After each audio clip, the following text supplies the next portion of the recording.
बिस्मिल्लाहिर्रहमानिर्रहीम। अस्सलाम वालेकुम नाज़रीन, प्रोग्राम हेल्थ व्यूज़ के साथ मैं हूं डॉक्टर रोशनी हमीद खान।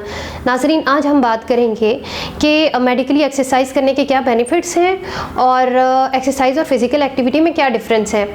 तो अगर बात की जाए एक्सरसाइज की, तो एक्सरसाइज का बहुत ही पॉजिटिव और बेनिफिशियल इफेक्ट होता है बॉडी के हर ऑर्गन पे। तो जो लोग रेगुलर एक्सरसाइज करते हैं, सबसे पहले उनके ब्रेन से अगर हम स्टार्ट करते हैं तो ब्रेन उनके कॉग्निटिव एबिलिटीज़ में इम्प्रूवमेंट करता है, मतलब उनके सोचने समझने की सलाहियत और ज़्यादा इम्प्रूव होती है। ब्रेन उनके हैप्पी हार्मोन्स रिलीज़ करता है, जिससे वो एक्टिव रहते हैं, पॉजिटिव रहते हैं और वो डिप्रेशन, पैनिक अटैक और एंजाइटी से भी दूर रहते हैं। उसके बाद अगर दिल की बीमारियों की बात की जाए तो जो लोग रेगुलर एक्सरसाइज करते हैं उन्हें दिल की बीमारियां नहीं होती।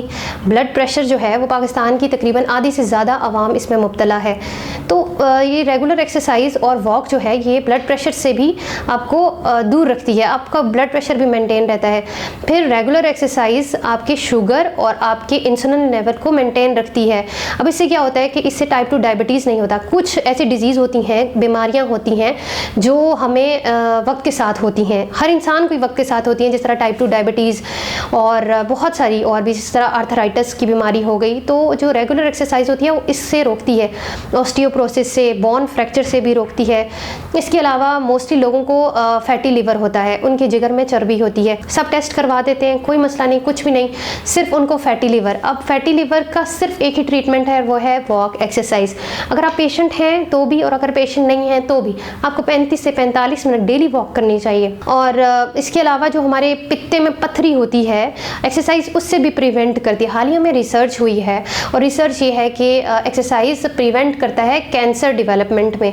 कुछ कैंसर ऐसे होते हैं जो जेनेटिकली हमारी बॉडी में आते हैं और कुछ ऐसे होते हैं जो जेनेटिकली नहीं बल्कि एक्वायर्ड होते हैं। तो जिस तरह छाती का कैंसर हो गया, जिस तरह मैदे का कैंसर हो गया, तो एक्सरसाइज इनसे भी रोकती है। एक्सरसाइज का पॉजिटिव इफेक्ट ये है और सबसे अच्छा और बेनिफिशियल इफेक्ट ये है कि वो एजिंग को रोकती है। एक्सरसाइज एजिंग से रोकती है।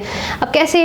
हर बॉडी के लिए और हर एज के लिए डिफरेंट एक्सरसाइज होती है। जिस तरह एडोलिसेंस में डिफरेंट होगी, अडल्टहुड में डिफरेंट होगी, फिर जो मिडल अडल्टहुड आता है या 40 साल के बाद जो होती है, उन लोगों के लिए डिफरेंट एक्सरसाइज प्लान की जाती है। रेजिस्टिव एक्सरसाइज, स्ट्रेंथनिंग एक्सरसाइज की जाती है ताकि उनकी बॉडी एजिंग में ना जाए और वो मुख्तलिफ बीमारियों से बचे रहें।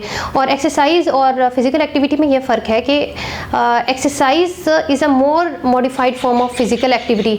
और साथ में ये भी कि एक्सरसाइज आपको फैटी होने से रोकती है, मतलब आप मोटे नहीं रहते, आप स्मार्ट रहते हैं, आप एक्टिव रहते हैं, आप डेली रूटीन, डेली अपनी एक्टिविटीज़ आराम से कर सकते हैं।